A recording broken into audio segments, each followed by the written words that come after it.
আসসালামু আলাইকুম ভিউয়ার্স, কেমন আছেন সবাই? আশা করি সবাই খুব ভালো আছেন। আজকের ভিডিওতে আমি আপনাদের সাথে কোল্ড কলিং সম্পর্কে আলোচনা করব। কারণ বর্তমানে আমাদের দেশে দেখা যায় যে ফেসবুকে বা অন্যান্য জব সাইটগুলোতেও এই কোল্ড কলিং নিয়ে অনেক জব পোস্ট দেখা যায় এবং অনেকে চিন্তা ভাবনা করেন যে কোল্ড কলিং কি করা ঠিক হবে নাকি না, কোল্ড কলিং সম্পর্কে জানেন না এবং এ নিয়ে অনেকের মধ্যে দ্বিধাদ্বন্দ্ব থাকে এবং চিন্তা ভাবনা করে যে কোল্ড কলিং জবটা কি আসলে করা যায় নাকি না। তো আজকের ভিডিওটা এর জন্যই যে ভিডিও শেষে দেখার চেষ্টা করব যে কোল্ড কলিং কি আপনার জন্য সঠিক হবে নাকি না। ভিডিও জুড়ে আমি তানভীর থাকবো আপনাদের সাথে। চলুন ভিডিও শুরু করা যাক।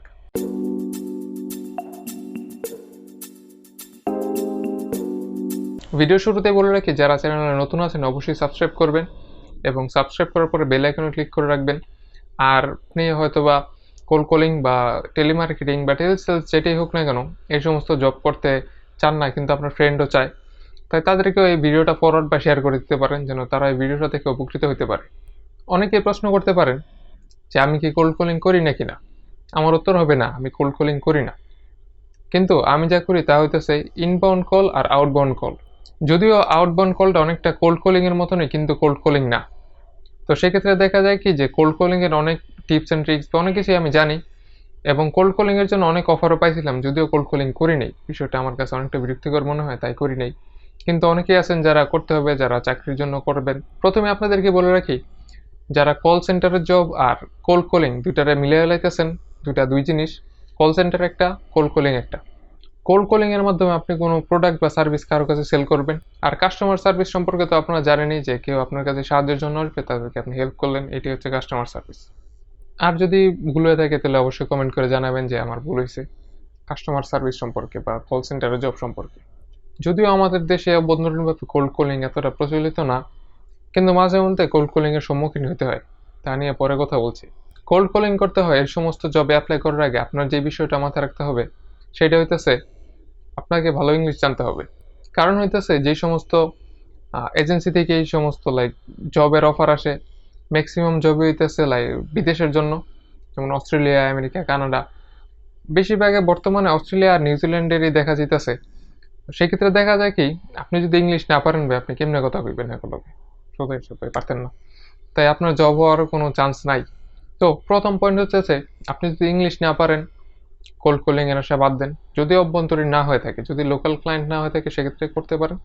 অথবা যদি আপনি ইন্টারন্যাশনাল মার্কেট প্লেসের জন্য করেন, যে সমস্ত অস্ট্রেলিয়া বা ইংল্যান্ড বা নিউজিল্যান্ড, ওই সমস্ত দেশের জন্য জব পোস্ট হলে আপনি এভাবে বাদ দেন।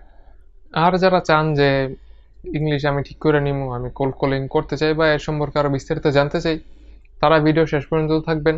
আপনার জন্য টিপস অ্যান্ড ট্রিক্স অপেক্ষা করছে। ইম্পর্টেন্ট পয়েন্ট নাম্বার 2, আর তা হইতেছে আপনার সেল করার প্রতি আগ্রহ থাকতে হবে। এখন যদি আপনি মনে করেন যে না ভাই, আমার দিয়ে সেল হবে না, সেল আমার জন্য কঠিন, বা এটা সেলসম্যানের চাকরি কিছু কোনো চাকরি হইলো নাকি। যদি আপনি কোল্ড কলিং করতে গেলে বা যে কোনো চাকরির ক্ষেত্রে এটা মনে করেন যে আমার দিয়ে সেল হবে না বা সেলসম্যানের জব কি কোনো জব হইলো নাকি, সেক্ষেত্রে ভাই আপনি কোল্ড কলিং থেকে বিরত থাকতে পারেন। কারণ কোল্ড কলিং এর জন্য আপনাকে কোনো প্রোডাক্ট বা সার্ভিস সেল করতে হবে। আর আপনি যদি কোনো প্রোডাক্ট বা সার্ভিস সেল করতে না পারেন, সেক্ষেত্রে আপনার দিয়ে তো জবে অ্যাপ্লাই করে লাভ নাই বা চাকরি দিয়েও লাভ নাই। তো আপনি যা করতে পারেন, অন্য অন্য জবের জন্য যেই সব সার্কুলার আছে ওগুলোতে অ্যাপ্লাই করতে পারেন। সেটা করলে আপনার জন্য ভালো হবে। আবার অনেকে আছেন দেখা যায় যে আচ্ছা ঠিক আছে, আমি কদিন কোল্ড কলিং করি, তারপর হয়তো বা ভালো চাকরি পেলে আবার অন্যদিকে শিফট হয়ে যান। যদি আপনি এটা চিন্তা করেন, সেক্ষেত্রে আপনার অনেকটা লস হইব। কারণ চিন্তা করেন, আপনি অনেকদিন যাবত একটা স্কিল ডেভেলপ করছেন, তো ওইটা ছেড়ে যদি আপনি পরবর্তীতে আবার আরেকটা স্কিল ডেভেলপ করতে চান বা একটা কাজ শিখতে চান, সেক্ষেত্রে কিন্তু আপনার সময় লস হইলো। আর সময় লস হলে ভাই সমস্যা আছে। কিন্তু আপনি ট্রাই করতে পারেন অনেক জিনিস, কিন্তু যদি আপনি মনে করেন যে প্রথম 1-2 মাসের মধ্যেই বুঝতে পারেন যে না, কোল্ড কলিং আপনি দিয়ে হবে না বা আপনি অন্য কোনো চাকরি পান নাই, সেক্ষেত্রে আপনার কোল্ড কলিং ছেড়ে দেওয়া উচিত বা যে কোনো জবই আপনার ছেড়ে দেওয়া উচিত। কারণ দেখা যায় যেটা আপনার পছন্দ না ওইটা আপনি করতে গেলে দেখা যাবে রেজাল্টও আসবো না, প্রোডাক্টিভিটিও তেমন একটা ভালো হইব না। তো সেক্ষেত্রে দেখা যাবে কি বসের চাপ এই সেই মিলে অনেক ঝামেলা পোহাতে হবে আপনারে, দরকার নাই।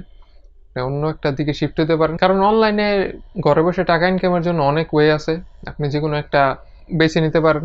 আর ফ্রিল্যান্সিং সম্পর্কে আরও যদি বিস্তারিতভাবে জানতে চান, আমার একটা প্লে লিস্ট আছে, ডিসক্রিপশন বক্সে দেওয়া থাকবে, অবশ্যই চেক করবেন। সেখানে আপনি ফ্রিল্যান্সিং এর সাধারণ কিছু শুরু করতে গেলে কি কি প্রয়োজন হবে সেই সমস্ত বিষয় আপনি জানতে পারবেন। আর যারা ভিডিও এই পর্যন্ত দেখছেন, আপনারা যদি এখনো সাবস্ক্রাইব করে না থাকেন চ্যানেলে অবশ্যই সাবস্ক্রাইব করেন। আর ভিডিওটাতে অবশ্যই একটা লাইক দিবেন, কারণ ইউটিউব অ্যালগরিদম এখন ভিডিওতে লাইকও চায়।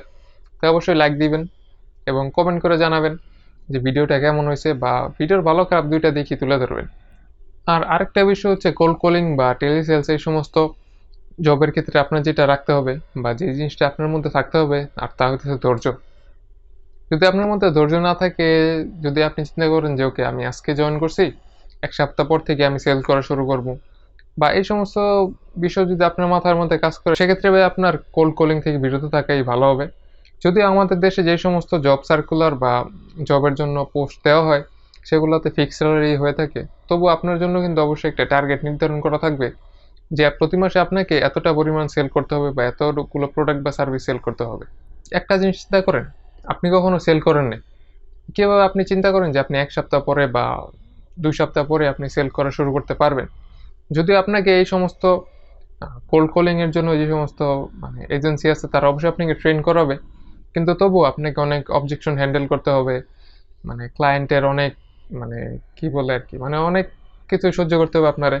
তো এই সমস্ত দিক বিবেচনা করে আপনাকে অবশ্যই 1.5 থেকে 2 মাস মোটামুটি ট্রেন আপ হতে হবে যে হ্যাঁ ঠিক আছে, আমি এই বিষয়টার জন্য প্রস্তুত, আমি কোল্ড কলিং করতে পারি। এখন এখন অনেকের বহুল আলোচিত প্রশ্ন, মেয়েরা কি এক্সট্রা বেনিফিট পাইবো না কিনা? এর উত্তরটা মূলত নির্ভর করে আপনি কোন মার্কেট প্লেসের জন্য কাজ করছেন। মার্কেট প্লেস যদি লোকাল মার্কেট প্লেস হয় সেক্ষেত্রে তো হ্যাঁ অবশ্যই মেয়েরা একটু এক্সট্রা বেনিফিট পাইব, কিছু করার নেই। কিন্তু যদি আপনি ইন্টারন্যাশনাল মার্কেট প্লেসে কাজ করেন, সেক্ষেত্রে মেয়েরা একটু পিছিয়ে থাকবে আমার মতে। কারণ বেশিরভাগ ক্ষেত্রে আমি দেখছি যারা পুরুষ আছে বা ছেলে আছে, তারা একটু বেশি সেল করে থাকে মেয়েদের তুলনায়। এতক্ষণ যারা চিন্তা ভাবনা করছেন যে আমাদের দেশে কি কোল্ড কলিং হয় না কিনা, তো আমি আপনাদেরকে মনে করে দিতে চাই একটা বিষয়, হয়তো বা অনেকের সাথে হয়েছে, অনেকের সাথে হয় নাই। আমার সাথে এই সমস্ত ঘটনা হয়েছে, তাই আমি আপনাদেরকে শেয়ার করি।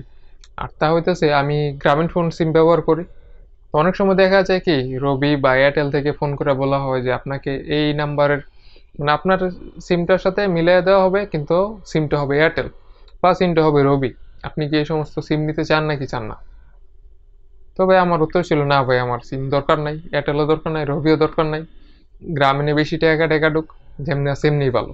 কমেন্ট করে জানাবেন যে আপনাদের সাথে এরকম কোনো ঘটনা ঘটছে নাকি না। যদি ঘটে থাকে তাহলে বুঝবেন এইটাই ছিল কোল্ড কলিং। অনেকে দেখা যায় যে কোল্ড কলিং এর এই সমস্ত কলের মাধ্যমে সিম কিনছেন, অনেকে হয়তো বা কিনেন নাই।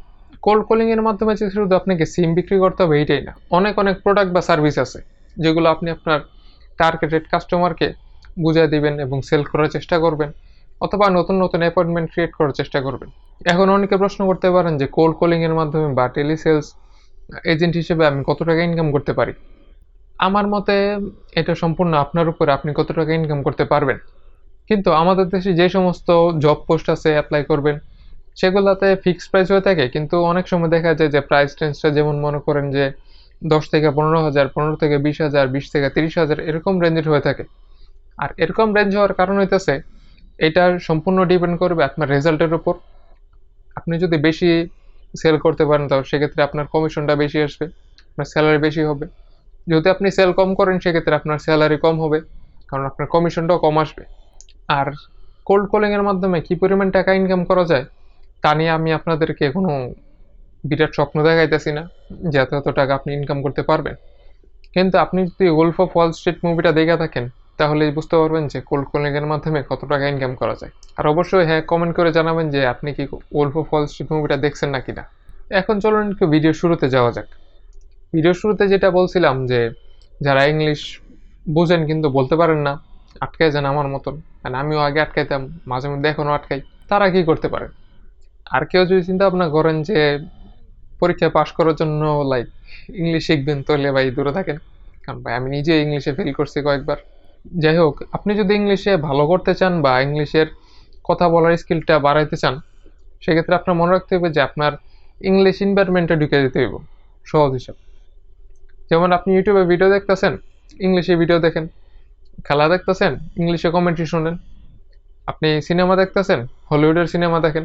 বলিউডের সিনেমা দেখে হিন্দি বুঝলে তো ভাই লাভ নেই বা শিখলেও লাভ নেই, কারণ আপনি তো হিন্দিতে কোল্ড কলিং করবেন না বা করতে যাইবেনও না। যদিও আমাদের দেশে অনেকে প্র্যাকটিসের জন্য ইংলিশ ভালো বলতে পারে না, ভাই আমিও পারতাম না, আগে প্র্যাকটিস করছি, আস্তে আস্তে ভালো হয়েছে। অনেকেই আছে যারা প্র্যাকটিসের অভাবে ইংলিশে ভালো করতে পারে না, তাদের জন্য আমি বলবো যে আপনি আস্তে আস্তে প্র্যাকটিস করেন। আপনার ফ্যামিলি মেম্বার যারা আছে এদের সাথে প্র্যাকটিস করেন, যদি ছোট ভাই থাকে বা বড় ভাই থাকে এদের সাথে প্র্যাকটিস করেন। যদি এই সুবিধাটাও না থাকে, ডিসক্রিপশন বক্সে একটা ইমেল দেওয়া আছে, ইমেলে ছোট্ট একটা ইমেল করেন, আর তা হইতেছে I want to learn and practice English, করলে হইলো। যদি ভালো রেসপন্স পাই সেক্ষেত্রে আপনাদের জন্য কিছু একটা করার চেষ্টা করবো অবশ্যই। আশা করি এই ভিডিওতে আপনাদের জন্য কোল্ড কলিং সম্পর্কে অনেক কিছুর ধারণা দিতে পারছি, এবং ভিডিও শেষে আমার মনে হয় না যে কেউ কোল্ড কলিং এর চাকরি নিয়ে দ্বিধাদ্বন্দ্বে থাকবেন যে আপনার কি কোল্ড কলিং করা উচিত নাকি না। তো এই ছিল আজকের ভিডিওতে। ভিডিও ভালো লাগলে একটা লাইক দিবেন এবং কমেন্ট করে জানাবেন ভিডিওর ভালো এবং খারাপ দিকগুলো। আর পরবর্তীতে আপনারা কি কোল্ড কলিং সম্পর্কে আরো বিস্তারিত ভিডিও চান নাকি চান না, কারণ এই ছোট ভিডিওটা ভাই কোল্ড কলিং এর জন্য আদর্শ না। আজকের জন্য এখানে বিদায়, পরবর্তী ভিডিওতে আবার দেখা হবে।